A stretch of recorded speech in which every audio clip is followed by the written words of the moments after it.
Welcome to Be Terrific's live continuing coverage of INFOCOMM 2015, the INFOCOMM Digital Signage Pavilion on the digital signage stage. I'm Michael Artsis. Thanks so much for joining us. We're coming to you live from the Orange County Convention Center in Orlando, Florida, and I gotta tell you, this show is unbelievable. We're just footsteps away from all these major theme parks, Disney, Universal, SeaWorld, all sorts of other great theme parks, but the big action, the big theme park is here, right here in the INFOCOMM convention. It is unreal. We have about 50,000 people gracing this hall today and tomorrow, and we're here live with continuing coverage. INFOCOMM's an amazing, amazing show. It's really the information communication show. It's about education. It's about corporate communications, corporate video, corporate electronics. But it's really about getting everyone together to learn, to talk, and to find out about the newest technology. And it's really a tremendous show. If you haven't come, you should, and you should keep it locked here for all your continuing coverage. Now, there are plenty of ways to get in touch with us. You're the Terrifics, and you can meet and talk to our other Terrifics in our chat room, as well as talking with us in real time. Here's what you have to do. Go to beterrific.com/Slack, and enter your name and email address. We'll send you an invitation to join our Slack chat, and then you can converse with us in real time 24 hours a day, and we do check in. When we're on air, this is the great part, we'll read your comments and your questions, and sometimes they'll make their way on air, and you can always converse with the other Terrifics. You are the Terrifics, and you make Be Terrific special. We'd love to hear from you, so keep that feedback coming. If you want to email us, connect@beterrific.com. Don't forget, finding us on social media, @BeTerricTV on all social media platforms. Now, if you missed anything from yesterday, we had an action-packed day. It was complete, and it was fun, and it was amazing, and we pushed the technological limits, all sorts of great stuff. If you missed anything, you can go to our YouTube page, youtube.com/BeTerricTV in about a week, and you'll be able to catch all the interviews individually cut up. And also you can go to beterrific.com for that. We are streaming live on INFOCOMM.org and beterrific.com, as well as many syndication partners. And we've got a lot of technology on this set right now and a lot of great partners who have helped make this happen. I've got to first thank Vadio. They're an amazing company that has provided these great PTZ cameras, pan, tilt, and zoom cameras. They are phenomenal. We've got 4 of them here, and one person can control these cameras with a joystick. That is Dave Kleinstein, working so diligently behind the scenes to move the cameras around. They're mounted high up on the truss, and one is on the desk, and they just work and look beautifully. They look beautiful, they work amazing, and they're easy to set up. It took about 5 minutes. Find out more on Vadio.com. Vadio is a great company that makes a lot of great video, broadcast, and communications products. Also, I've got to thank NewTek. NewTek is an amazing company. They make the TriCaster. Everybody knows the TriCaster. We've got a TriCaster 8000 here. That is the flagship TriCaster. It's the biggest, and it is unbelievable. It is doing all the video switching, routing video to different monitors on set, and giving you different angles, graphics, and all sorts of great stuff. The TriCaster 8000 is amazing. We also have the NewTek Talk Show, one of their newest products here on set, and we've been using that to Skype in some very awesome guests who just couldn't make it here to INFOCOMM this year for one reason or another, and it's really helped us push the technological limits to show you some new technology, but also show you some great guests as well. So the talk show is amazing. It takes Skype to the next level and allows you to replace satellite uplinks and downlinks in television workflows and broadcasts with Skype. It's unbelievable, it's affordable, and it's amazing. And then, of course, they've got the 3Play, which is a video replay system. So find out more about all those products on newtek.com. Really, really tremendous products. Can't say enough about them. And then, of course, we've got Panasonic as a partner here. They do a great job with all sorts of things, but we've got their PDC, Panasonic Digital Display Company here, and they're doing the digital signage in this booth, where booth 5187. If you're coming to INFOCOMM, come sit down. We've got a great seating area and a place for the audience to sit and even ask questions. And what people can do is they can look at the schedule on our great digital signage system put together by PDC, the great guys there, Craig and Chris and Mo. They're all phenomenal. I got to thank them, but they've done a great job with our digital signage here in our booth. It looks phenomenal, and Panasonic and PDC are great partners, so you got to check them out. PDC is just unbelievable. All right, we got to get to the action now. We've got so much to get to. I've got to, oh, by the way, I've got to thank INFOCOMM and INFOCOMM.org. They're just an amazing organization. Jason McGraw and his team has been unbelievable, so I got to thank them, and we've got to get to the show now. How about that? We've got a very special guest. He's a rock star in the industry. He's a blogger, a writer, he's a shaper, a mover, and a shaker, and he is the head of marketing for Marshall and MXL Electronics. The Mr. Perry Goldstein. Speaking of all the action, it is right here. It is right here, isn't it? It is right here. You should have seen, I mean, you know, it's early in the morning, so there's not much of a crowd here now, but we had all these seats filled yesterday for a good portion of the day, and we have people coming up at all times. When's this guest coming on? When's that guest? Oh, go over to our digital signage. The schedule's right there. It's great. It's the digital signage stage, and we're actually using what we make. Yes, it's pretty awesome. Now, I got to tip my hat to you a little bit. You kind of helped pioneer this and helped grow this and kind of passed the baton to me, and I appreciate that. And so I have to mention that. You were the MC of the digital signage stage here at INFOCOMM for many 2 years. Yep. But you really helped push the ball, and then you passed the baton to me, and then I did it for a year, and I said, guys, I think we could do something a little bit more dynamic, a little bit more engaging, and let's change the format a little. And Jason and the team at INFOCOMM, and then Mike White and Jim Nista helped kind of push that through and saw the vision. And now we've got this, and I think it's tremendous. We had, just so you know, we had 485,000 people watching yesterday. Well, you know, so what's interesting is the first year I did it, we did stream. But I think that streaming, and this is what kind of what I want to talk about today, is streaming in digital signage. But streaming in 4 years has come so far. 4 or 5 years ago, streaming was a strange new technology that very few people understood. Well, and now it's every day. Now you could use an iPad, your live to air app from Teradek, and a Padcaster, your favorite accessory. I love the Padcaster. And you could you could stream live off of your iPad and do switching between cameras, kind of like what we're doing with those components. Yeah, or even Switcher Studio. Yeah. Then you can do that all live too. Well, no, that's what I'm saying. Is Live to Air is Teradek's app that allows you to do that live with graphics, record it, stream it live. You can roll clips in, all sorts of stuff. It's really amazing, and you do that with the Padcaster and an iPad. So we've been talking about for the last 5 years now, live streaming to digital signage. And how we got involved in that, Michael, was we found one of our encoders was actually being used in a live stream going into digital signage. And it was so early in, and it was such a unique application. And we get calls all the time now using our encoder for live streaming. We're working with a company that wants to use it for car dealerships. They want to actually stream out some live video and live photos in real time into a digital signage system that goes in the car dealers. So there's so many uses to get live video into digital signage that makes digital signage interesting and timely. And it's not just a static picture. It is about the experience, and I know that Jim Nist is big on using that word, the experience, and I'm going to tag into that then.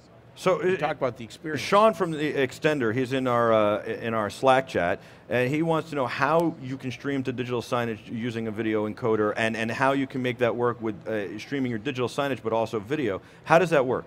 Okay. So I'll give you what we did and where it's kind of going. So many years ago, we found out that there was a high school district that had Channel 3 on the cable company, and instead of using boring Chiron graphics, they took a Scala digital signage player, and they were getting the graphics on Channel 3 through the Scala player. So what we did, what they did is they bought our encoder. They went out of a 4-camera switcher at the high school football game. They streamed that over to the cable TV company, ran it through the Scala player, put it on the RF modulator onto Channel 3. So basically, they were watching live high school football in real time while they had the LRAP that looked a lot like CNN through the Scala player.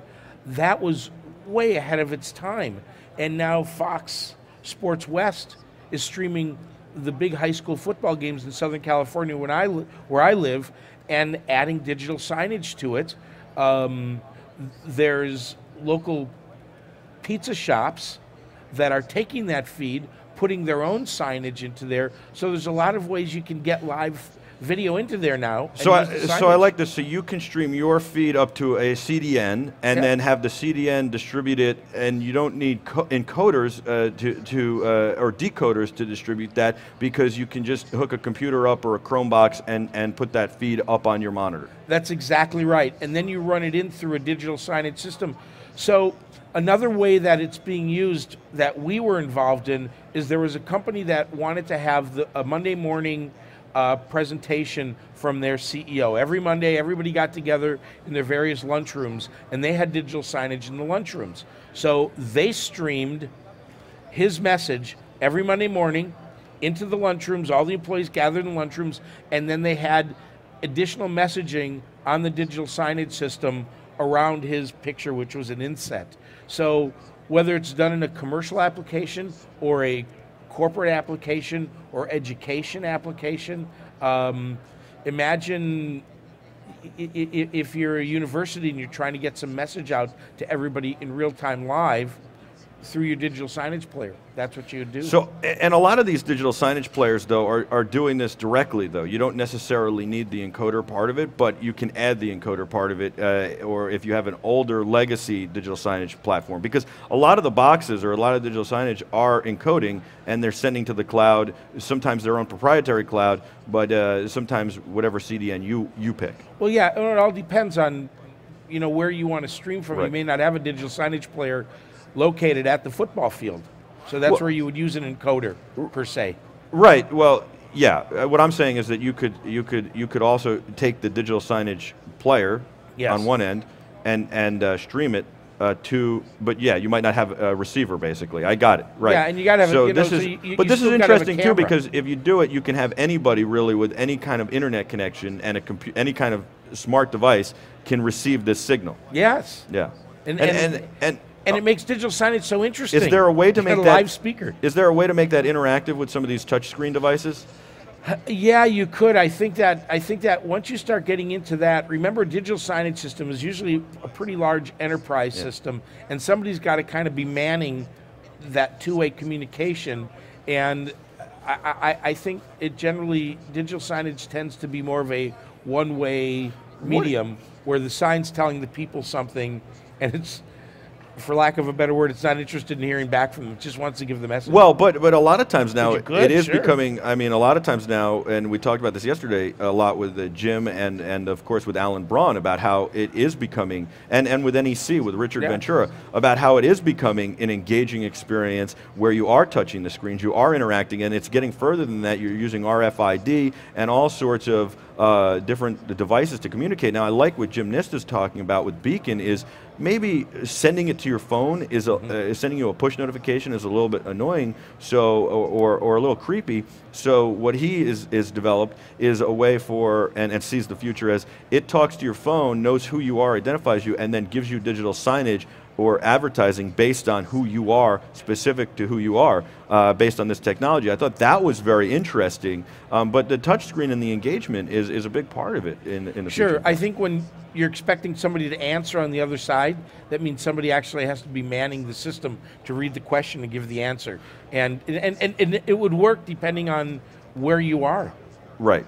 Well, I didn't mean somebody's actually, I just meant you being able to touch with the interact with the ads and stuff. So would you be able to do that through this solution? Sure. Yeah. Sure. So, and this is something Marshall offers.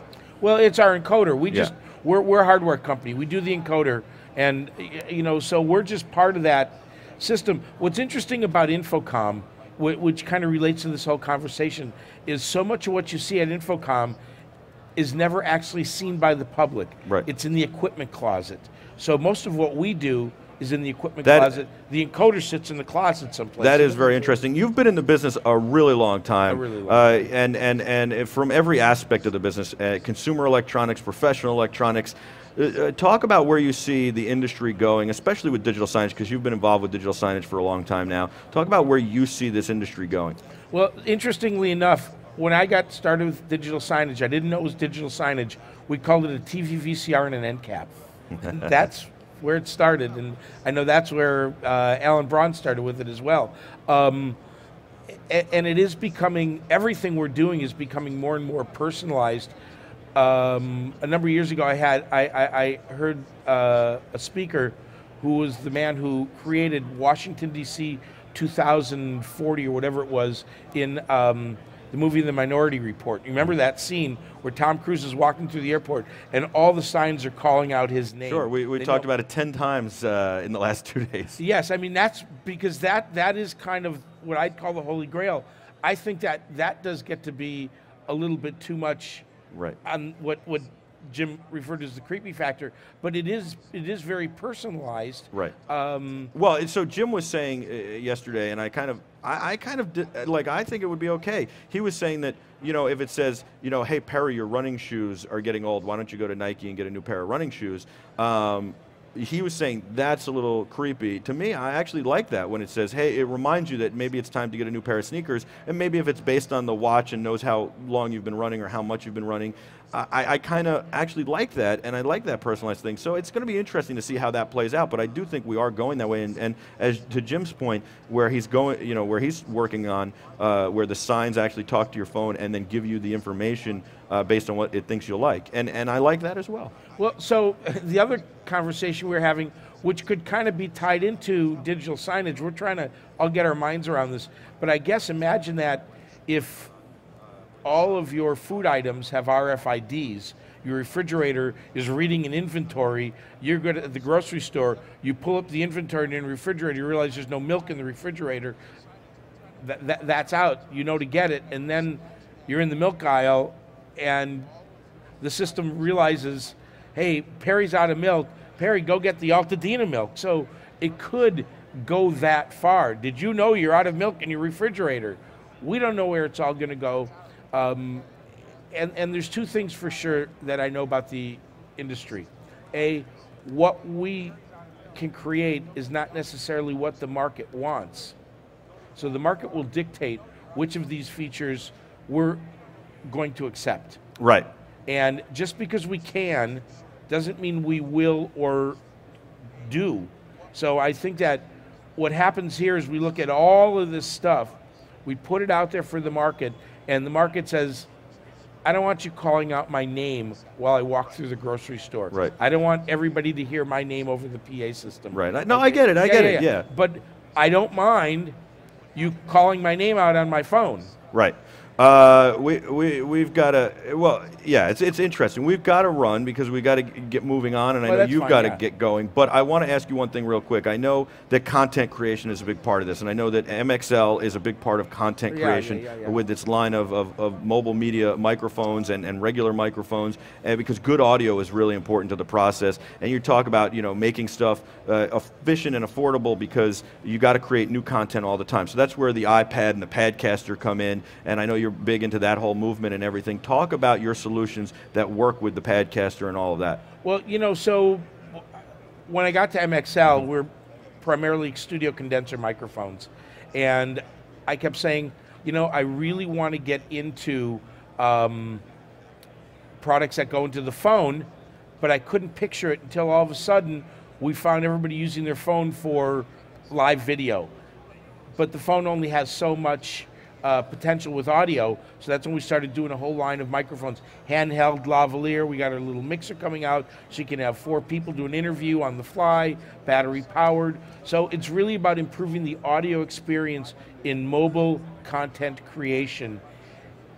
And audio really is it. You know, you're the guy that told me that, you know, people put up with bad video. If they can't hear you, they're going to turn you off. It's 100% true, and there have been a lot of studies about that, and we have it from our viewers. If we ever have bad audio, they can't stand it. They'll watch blocky, bad video and live through it. It's so important, it's so crucial to the production. I mean, I think you need to make everything look and sound great, but audio is crucial, and I think you guys are doing great things with your mobile media kit, obviously with your encoding for digital signage. Very cool. That is Perry Goldstein. He is a blogger, he's a writer, he's a visionary, and of course he's the head of marketing for Marshall Electronics and MXL. Great guy. Thank you so much for coming on, Perry.